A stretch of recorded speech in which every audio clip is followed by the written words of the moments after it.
chegou em um lugar e se perguntou: eu já não tive aqui antes? Eu sou a Cris, esse é o canal Pó na Estante e já segue, curte e compartilha para mais conteúdos incríveis como esse. Roda a vinheta! Algumas histórias esperam apenas que alguém tire o pó e as encontre. Eu imagino que esse é o tipo de pergunta que passa pela cabeça dos personagens do livro Nós Já Moramos Aqui. Se você não sabe do que eu tô falando, é uma história incrível, vem comigo que eu vou te contar agora. Nesse livro, nós conhecemos a história da Ivy e da Charlie. Elas são duas companheiras que decidem comprar uma casa antiga, bem no fim do mundo, dobrando a esquina e com muita neve. O plano é bem simples, elas querem reformar para poder vender e ganhar uma grana. Até aí, tudo normal. O problema surge quando a Ivy fica sozinha em casa após a compra e recebe uma visita inesperada. Uma família de 5 pessoas, pai, mãe e 3 filhos batem à sua porta, onde o pai se apresenta como Thomas e diz que já morou naquela casa durante o período da sua infância. E seu sonho era que a sua família pudesse conhecer o lugar onde ele nasceu, cresceu, viveu. Para qualquer um de nós, seria uma questão bem simples, deixar ou não entrar. Mas para a Ivy, que ao longo da história do livro fica claro, ela tem um problema de ansiedade e de socialização. Então, extremamente nervosa, ansiosa e sem saber o que fazer, ela tenta contato com a namorada Charlie, para ver se ela se livra desse problema. Mas a Charlie não atende. E após um minuto de incerteza, ela decide deixar a família entrar. Até porque Thomas prometeu que será uma visita bem breve. E aí temos um grave erro, porque dali em diante a história se transforma completamente. E esse é um daqueles livros que você pode sentir todas as emoções que o personagem está sentindo. Ansiedade, angústia, raiva, medo, mas principalmente uma vontade imensa de que essa família vá logo embora. Coisa que não acontece tão simples. No início, tudo parece normal. O Thomas começa a mostrar o quarto que era seu, o quarto que era da sua mãe, seu pai, sua irmã, a sala, os móveis que foram feitos pela família, os desenhos na parede, toda essa história de infância. Até que ele mostra que em uma das paredes existe a cobertura de um tipo de elevador. Sabe aqueles elevadores que você coloca comida para ir de um andar para o outro? Claro que a gente não sabe na prática porque isso ou era em casa muito antiga, ou em hotel, ou em casa de rico. Mas se você é rico, você sabe. Após um breve tour pela casa, eles decidem então ir embora, até porque eles começam a perceber o quanto a Ivy está desconfortável com a presença deles ali. Algo que parecia fácil se complica no momento que a filha do casal decide brincar de esconde-esconde, criança adorável, né? Eu já dava uns peteleco, mas o papai e a mamãe, não, eles dão um espaço da criança, um momento da criança, e ela usa o elevador de carga, isso mesmo, ela arranca o papel de parede, entra no elevador de carga e desce para baixo da casa. E a Ivy, ela tem um terror imenso quanto àquela escuridão que fica lá embaixo. Mas o pai a convence a ajudar a procurar a filha. Eles vão, então, com suas lanternas, que com certeza não iluminam nada pelo caminho, procurar a criança rebelde. E conversa vai, conversa vem, eles percebem que não vão conseguir fazer com que a criança saia de um buraco na parede que ela se enfiou, porque o pai diz que somente quando ela tiver vontade é que ela vai sair dali e eles poderão ir embora. Durante esse período já começam a acontecer coisas bem estranhas, como o Thomas ficar parado no corredor, mirando alguma coisa que não tá ali. E a Ivy, ela se perde em um quarto onde tem uns quadros que pareciam ser pintados pela mãe do Thomas, já que ele disse no início do passeio que ela era uma ávida pintora. Mas até aí, tudo natural. Eles sobem, decidem então se alimentar, já que não tem muito o que fazer. A Charlie chega e o pior de tudo para Eve, acha aquela situação extremamente normal, natural, isso acontece. Vamos dar o tempo da criança, daí ela aparece e vocês vão embora. Só que não, a criança aparece, eles já comeram, já teve aquela conversa super desagradável, já que é uma família extremamente religiosa, e a mãe decide ser uma puritana, perguntando sobre o relacionamento das duas proprietárias da casa e se a família delas achava aquilo natural, normal. Minha filha, não é da sua conta, não se mete. Mas quem sou eu, né? Então a criança aparece, eles decidem ir embora, uma nevasca fechou todas as estradas e eles vão ter que permanecer na residência para transtorno da Eve e para normalidade da Charlie, que não parece muito aí com a situação. Ok. Elas ficam conversando, a família vai dormir, é muito bem colocada, como se a casa fosse deles. Não é. No meio da noite, a Eve e a Charlie conversando, veem que tem alguém lá fora e descobrem que o Thomas está simplesmente no que parece ser um ritual, ajoelhado no meio da neve, só de pijama, falando com alguém que não tá ali. Ele pede desculpas depois que elas ajudam ele a entrar e implora que não conte para a mulher dele o que foi que aconteceu. A Eve, claro, fica super transtornada, vê que tem uma porta entreaberta, adivinha que porta? Aquela que leva para o porão. E vê que a filha desgrenhada daquele casal tá lá de novo. Os dois irmãos da criança não estão nem aí, não ajudam em nada e ficam só paspalhando. Mas tranquilo, ela se ajoelha e diz, vem querida, vamos, tá na hora de dormir, vamos, sobe. Até que a filha do casal se levanta, tendo quase 2 metros de altura na sombra daquela escuridão. E ela fica apavorada, fecha correndo a porta, sai correndo, vai pro quarto e vê que toda a família tá dormindo. Quem era aquele ser? Não sabemos. Mas aí você tem que entender uma coisa muito importante nesta história. Desse momento em diante, você vai ter 2 opções. Você pode ficar com a história do livro, que já vai ser um mistério por si só e com certeza vai te deixar noites em claro.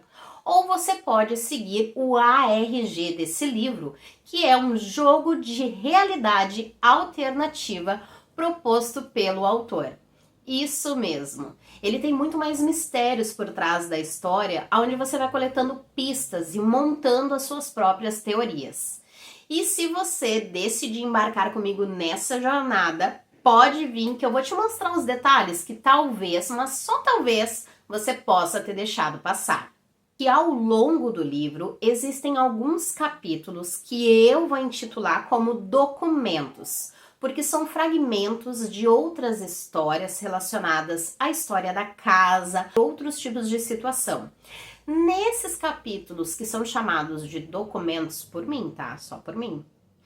Você vai encontrar no final de cada página um código Morse para desvendar. Só aí já começa o mistério. Vou mostrar para você.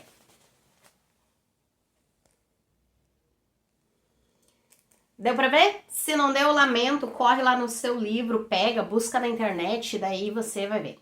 Ah, tá, mas e o que temos nesse código Morse? O código Morse contém uma frase misteriosa que diz o seguinte: velho com a cicatriz no rosto, mora na casa há vários séculos, atende por muitos nomes. E aí já começa o nosso mistério. Na manhã seguinte, quando a Eve acorda, a família ainda não foi embora. Pelo contrário, quem foi embora foi a Charlie. Mas como assim ela foi embora? Ela não morava ali? Tá, ela foi para a cidade resolver um assunto muito importante, deixou uma família louca na sua casa com a sua namorada que com toda certeza está extremamente desconfortável e deixou um recado através do Thomas de que voltaria assim que possível. É claro que a primeira coisa que passa pela sua cabeça, pela minha cabeça, pela cabeça de todo mundo e passou pela da Eve, vou ligar para ela. E cadê o celular? Sumiu. Contra toda e qualquer razão, a Eve decide ir no seu vizinho mais próximo, que sendo numa montanha com neve, o próximo é bem longe. Chegando lá, ela bate, bate, bate na porta e nada de ser atendida, mas vê que uma luz do corredor apaga.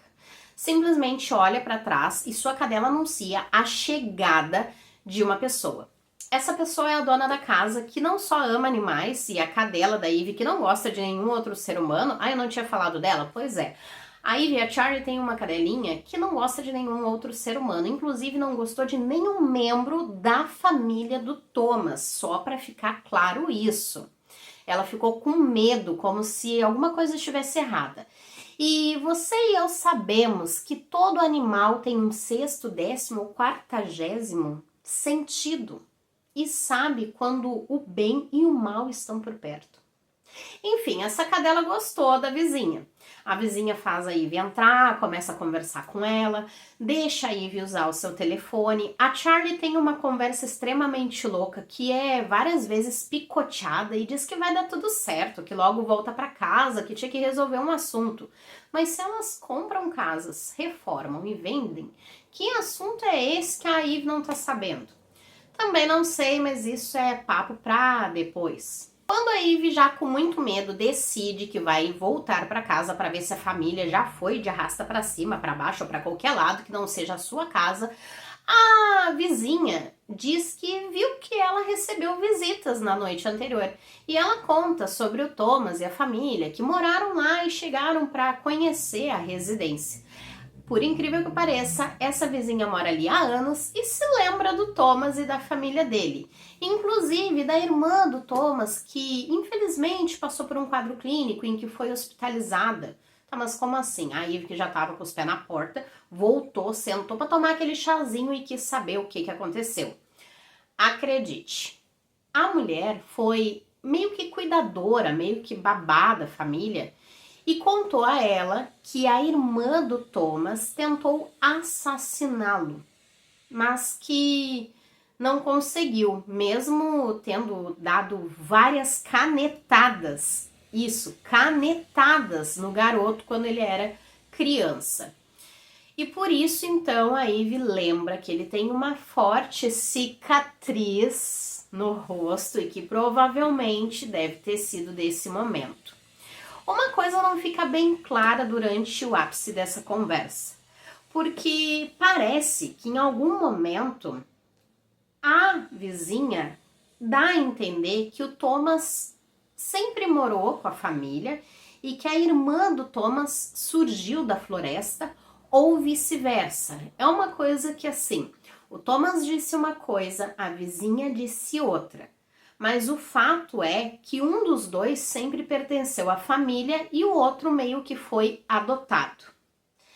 Isso não fica muito claro até quase o final do livro, e eu vou dar uma adiantada aqui porque eu acho importante para depois a gente desenvolver as nossas teorias. A Ivy vai encontrar cartas e provas que mostram que o Thomas, ele foi para a família. Porque antes de tudo acontecer, a família, ela era muito feliz, muito diferente, eles tinham outro clima, outra ambientação. E depois que o Thomas apareceu, tudo ficou meio obscuro e aconteceu tudo o que aconteceu com a menina tentando matá-lo. Até aí é a minha visão sobre a história. Mas já vi pessoas que tiveram uma visão diferente da minha e tá tudo bem, lembrando que é um jogo de realidade alternativa. Mas se você ficou curioso e quer pesquisar mais sobre o tema, tem um fórum na internet, um site também, que você pode pesquisar, que é o Old House Archives. Ele foi criado e desenvolvido com várias teorias relacionadas a este livro e é bem interessante, profundo e com certeza, assim como eu, você vai perder horas e horas lá. Ou então, simplesmente entra no Reddit, que lá as teorias não param, elas só deixam você mais curioso. Até porque isso é algo que nós presenciamos também no livro. Porque alguém entra num fórum da internet buscando o brinquedo Jolly Champ, que é um macaco que a nossa personagem Ivy teve na infância, porém um pouco diferente, porque hoje ele se tornou a voz, a da consciência da cabeça dela, falando tudo que pode ou não dar errado e sempre torcendo contra, mas ele é baseado num boneco, um macaco que existe. Porém, nesse chat você não vai tirar nada proveitoso. Além, é claro, de que se você pegar o nome dos personagens que aparecem nesse chat e colocar na ordem certa, você vai obter uma mensagem. A mensagem é o seguinte: isso não acaba bem. Ah, não diga. Tá, mas Cris, foco, volta pra história. Vamos voltar pra história. A Ivy então decide voltar para casa depois de ficar mais confusa que segue em tiroteio, porque ela não entendeu foi nada. Detalhe importante, a vizinha tinha um desses bonecos que eu falei na sala. Tá, mas isso é só detalhes. Voltando para casa, a sua cadela decide fazer um desvio e acha uma cabana e entra a porta dentro como se fosse dela. É claro que a Ivy, morrendo de medo, né, vai lá buscar o bichano e se depara com uma cena inusitada. Não tem móveis naquela cabana velha, não tem absolutamente nada que mostre que alguém mora ali. Exceto que quando ela entra no quarto que a sua cadela está e vira para a porta para ir embora, ela encontra vários e vários mapas ou pedaços e fragmentos deles. E cada um deles possui uma mensagem bem estranha. Coisas aleatórias que não parecem tão aleatórias depois. Algumas falam sobre vá pra velha e se ela tiver um filho, você pode permanecer. Se ela ainda não tiver o filho, corra. Ou então, se você achar uma mesa que tenha um vaso, tá tranquilo. Se não, não tá certo. Tá, mas que mensagens são essas? São mensagens alucinógenas? Calma, meu filho, o buraco é bem mais embaixo. Outra coisa que ela vê também de mensagem é casa velha. Tá escrito no beiral da entrada. E a casa velha é um termo que vai aparecer várias vezes ao longo da história, deixando a gente bem confuso, mas eu formulei uma grande teoria da conspiração bem louca que só cabe na minha cabeça. Eu vou dividir com você daqui um pouquinho. Antes de conseguir sair da cabana, a Ivy percebe que algo mudou na atmosfera e vai para a entrada, vendo um velho lá com uma grande cicatriz também, que pede, ordena que ela saia. Ela já saindo e se desculpando, percebe que o velho não sai da frente, ele interceptou a saída. Até que ele olha para ela e diz assim: as pessoas que estão na sua casa, elas não são o que parecem ser, mande-as embora. E aí ela corre para casa e faz com que eles deem um jeito de ir embora. Claro que antes disso tem que ter um draminha, né? Sempre tem que ter um draminha. Então ela decide subir no sótão para buscar as correntes de pneu para que eles possam colocar no caminhão de mudança e se mandar dali. Eles até oferecem ajuda, mas ela não aceita. O sótão vai ter várias outras coisas tão esquisitas quanto ela achou no porão.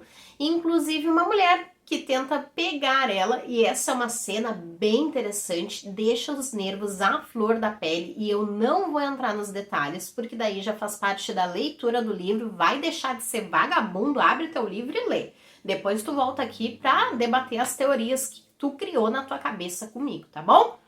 Certo. Enfim, ela cai, desmaia, porque a família vai tentar ajudar numa situação bem estranha, e aí quando ela acorda, tá todo mundo lá, ela diz que tá bem, que não sei o que, vão embora, sai da casa, tá na hora, e eles decidem ir, antes que o drama aumente. Tipo assim, ela achar que o filho dele está com o celular dela, tentar pegar da mão dele, e a cadela dela mordeu o guri. Algo assim. Eles encontram com a Charlie e contam a versão deles do que teria acontecido. A Ivy nem deixa a Charlie descer do carro, dizendo que precisa urgentemente ir embora dali e que não fica ali nem mais um segundo. Tem alguma coisa terrível acontecendo naquela casa e ela não vai ficar. A Charlie, para acalmar a namorada, decide fazer o que ela tá pedindo, mas não antes de entrar na casa para pegar umas coisinhas necessárias. Um fato interessante é que no início do livro é abordado que quando elas chegam até a casa, elas passam por um hotel decadente aos pedaços que provavelmente não funciona há anos. E depois que a Charlie pega essas coisinhas necessárias e elas voltam pela estrada, a Charlie guia elas justamente para esse hotel. A Eve não entende nada do que está acontecendo porque agora o hotel está em bom estado, apesar de parecer bem antigo. A atendente também trata elas de uma forma bem estranha e cobra um preço exorbitante ao ficar sabendo que elas vão querer apenas um quarto com uma única cama. Por que isso é importante? Porque antigamente o preconceito entre pessoas do mesmo sexo era bem maior. Mas para que essas pessoas não fossem presas por estarem cometendo algum tipo de crime, vê se isso é digno de vida do ser humano. Crime por liberdade sexual. Enfim, eles costumavam cobrar altos preços para ficar de bico fechado.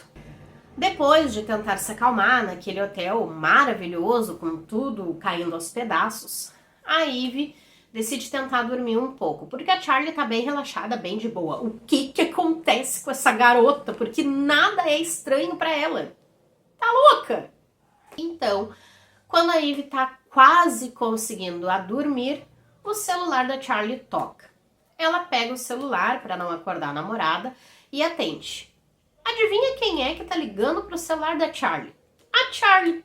Tá, mas a Charlie não tava dormindo na cama? Gente, é pra pirar o cabeção. Sim, a Charlie diz que aquela que tá na cama não é ela, é uma impostora. Uma cópia, um clone. E só pra você entender, algo que fica bem evidente e aparece em várias situações do livro é uma síndrome chamada Síndrome de Capgras. Essa síndrome é quando a pessoa acredita que um membro da família foi substituído por uma cópia. Inclusive, existe uma mensagem em norueguês em um daqueles capítulos que eu chamo de documento, onde eles falam a seguinte informação.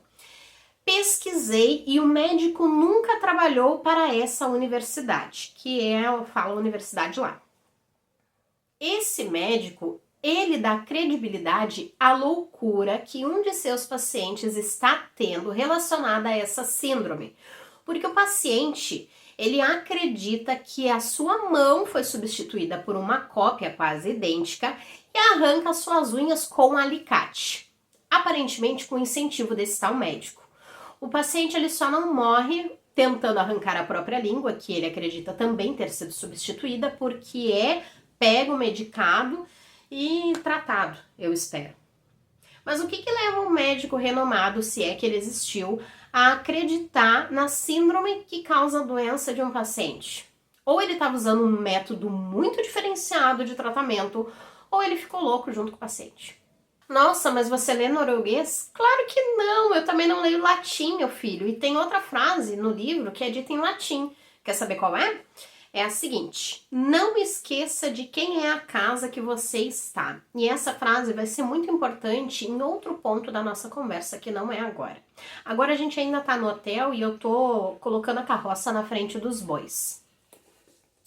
Claro que a Eve fica alucinada porque a Charlie do telefone fala que quando entrou na casa não conseguiu sair e que aquela Charlie que tá ali é uma cópia dela.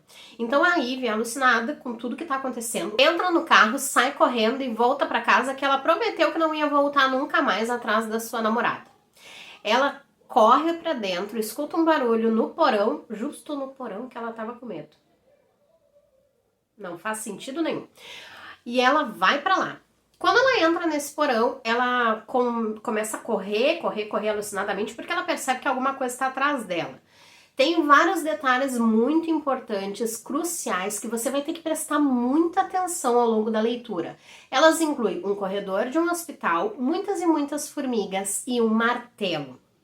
Deixando isso de lado, quando ela consegue sair dessa situação e entrar na sala de volta, e olha que isso não vai ser fácil, ela então se dá conta que ela está num ambiente bem diferente, como se tivesse feito uma viagem no tempo, porque os móveis estão organizados, tá tudo no lugar, tá tudo mais novo.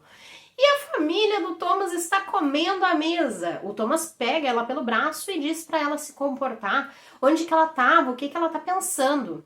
Aparentemente ela já não é mais a Ivy. Ela agora é a irmã do Thomas, que está morando de favor na casa deles. Está se recuperando de um caso clínico e a mulher do Thomas, que é a religiosa, está alucinando com isso, porque está atrapalhando a família dela. Lembra que eu falei no início do livro que teve uma conversa super desconfortável que girava em torno da religião e que a Paige foi bem desagradável fazendo perguntas que não condiziam com o momento? Pois acredita que a mulher conseguiu fazer isso mais uma vez? Só que dessa vez se colocando num estado emocional bem diferente, tentando entender tudo o que está acontecendo, já que aparentemente a Ivy já não é mais ela e é a irmã desaparecida do Thomas. Ela tenta entender toda a situação. Antes de ter um acesso de raiva, que ela pega um abridor de vinho e usa para abrir o pescoço da cunhada. Não foi tão simples assim. Eu que estou diminuindo, resumindo, focando a cena e a sua importância para nós. Porque ela vai atacar também o irmão Thomas, que vai falar coisas bem estranhas e bizarras durante esse ataque, como se ele tivesse sendo uma vitrola quebrada, repetindo frases sem sentido, mas que depois podem juntar-se às teorias que você vai formular após essa leitura. Claro que termina então com a Ivy, ou irmã do Thomas, sendo colocada em uma clínica, um hospício, por causa dos seus atos e de tudo que ela está relatando, já que ninguém acredita. Isso me lembra que em um dos capítulos que eu intitulei de documentos, também tem uma história desse gênero, onde um grupo de amigos decide invadir uma casa abandonada, não sei que casa seria essa, no alto de uma colina, assim, que neva, sabe? E tá abandonada, uma casa bem velha. Eles então se desafiam para ver quem é que consegue entrar e ficar mais tempo lá dentro. Pelo que eu lembro, são 5 amigos, 2 entram, 3 ficam do lado de fora para confirmar que eles vão mesmo, de fato, aceitar o desafio e cumprir as regras solicitadas, quando um desses amigos simplesmente desaparece. E o outro fica em estado catatônico. Depois de um tempo, na verdade, eu acho que 3 entraram, 2 ficaram fora, porque um deles vai conseguir contar a história do que aconteceu, dizendo que o amigo desceu pro porão e foi abduzido, mas que quando ele foi atrás do amigo, ele viu um corredor de hospital que dava numa ala psiquiátrica, uma coisa bem fora do contexto. Te lembra alguma coisa? Pois é, também me lembrou. A Ivy aceita receber uma visita do Thomas, que já tá em recuperação, bem melhor, e fala coisas mais estranhas para ela ainda. Tá, é meio sem desfecho? É meio sem desfecho. Eu vou parar por aqui, vou parar por aqui. Mas eu vou parar por aqui para te contar quais são as teorias que eu formulei ao ler essa história. Antes de tudo, para não ficar nada de fora, você tem que entender que são várias mensagens ocultas que você pode encontrar na leitura desse livro.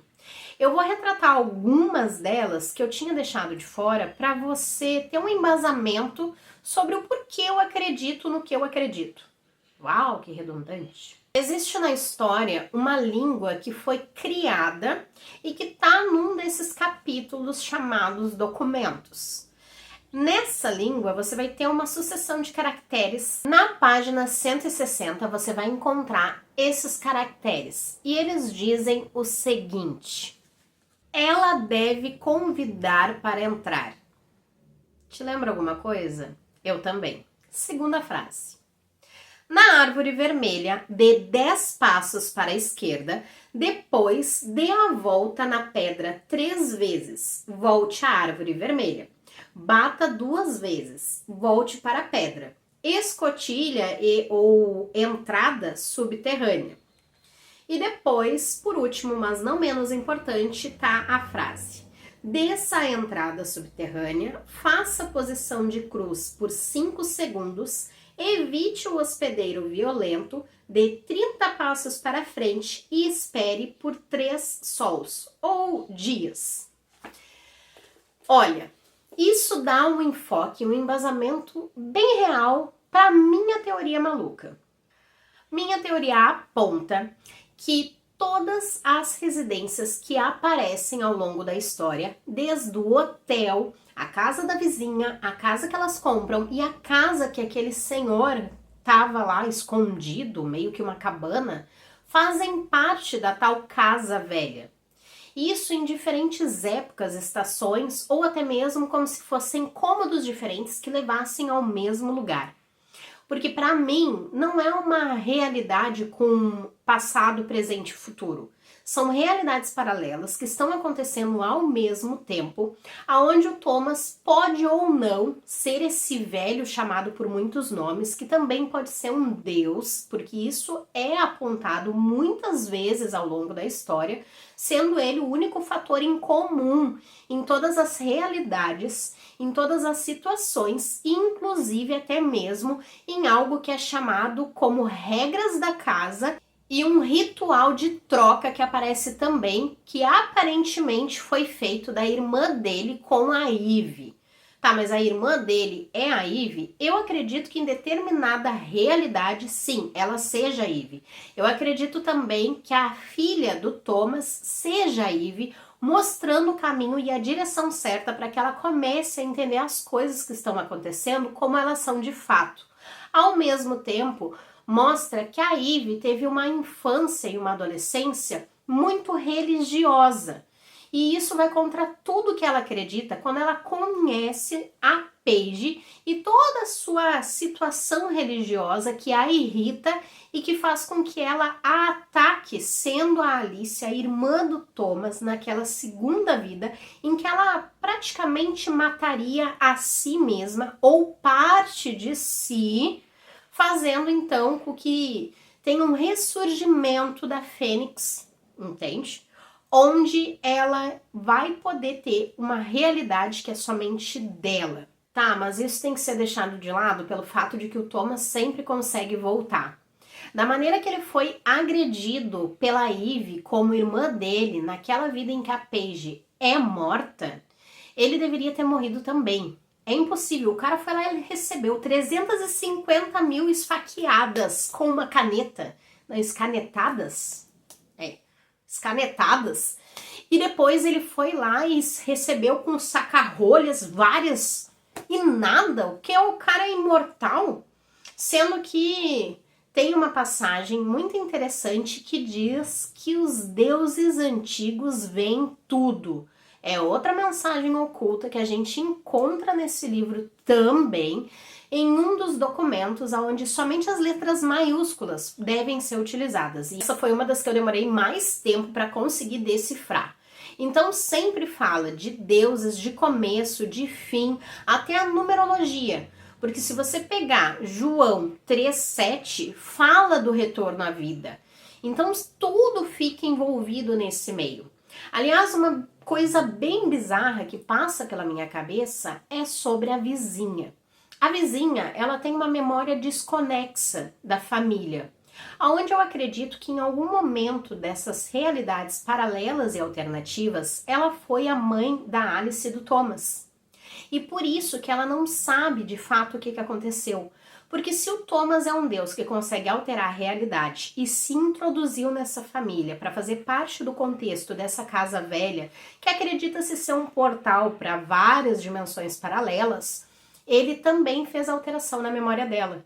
Inclusive, um dos seus filhos, que é ligado ao símbolo de uma banda, que aparentemente é a cicatriz que tem no pescoço da Paige, quando ela aparece pela primeira vez na história, sendo que é no mesmo lugar em que ela foi desvivida na segunda parte da história, o que teria o mesmo formato do saca-rolhas, é o emblema de uma banda, sendo que o filho dela gosta desse tipo de música e enrola e volta, entende? Então é sempre aqueles mesmos personagens que são colocados no contexto da história de diversas formas diferentes, aparecendo várias e várias vezes. Isso explicaria por que o filho dele estava com o celular da Eve em algum momento da história e depois não era mais o celular dela.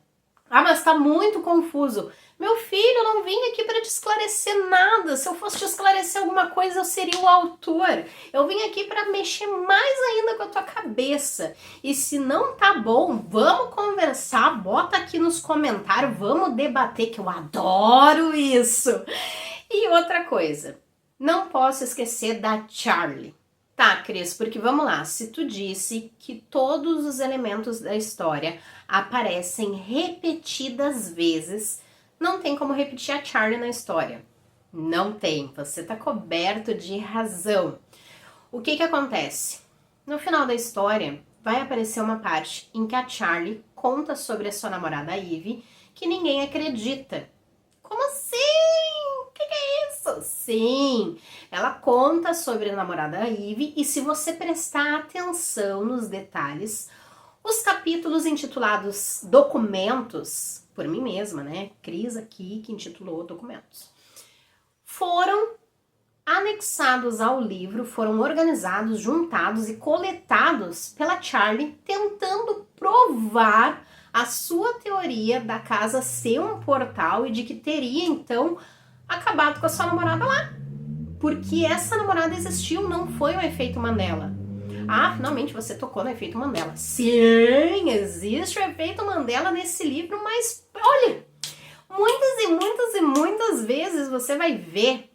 Tem realidade paralela, efeito Mandela, coisa que tá ali, não devia estar, portas que levam para outros lugares. Uau! Eu não sei se eu queria ler esse livro, se eu queria entrar nele para descobrir todos os mistérios. Claro que eu teria que levar aqueles meus escritos ali para ficar 30 vezes parado, 5 segundos em cruz e achar o caminho certo. Então, se você alucinou lendo esse livro como eu e tem uma teoria que seja tão louca quanto essa que eu formulei na minha cabeça de que Thomas é Deus e que ele tá conseguindo mexer com a cabeça de todos os personagens da sua história, que para mim são apenas duas pessoas, ele mesmo e sua irmã, fazendo todos os demais personagens, exceto a Charlie que caiu de gaiato na história, me conta, vamos conversar, vamos debater. Então curte, comenta, compartilha e me diz o que você achou dessa história. E se você ainda não leu, agora que eu entrei na sua cabeça, decidiu que vai ler?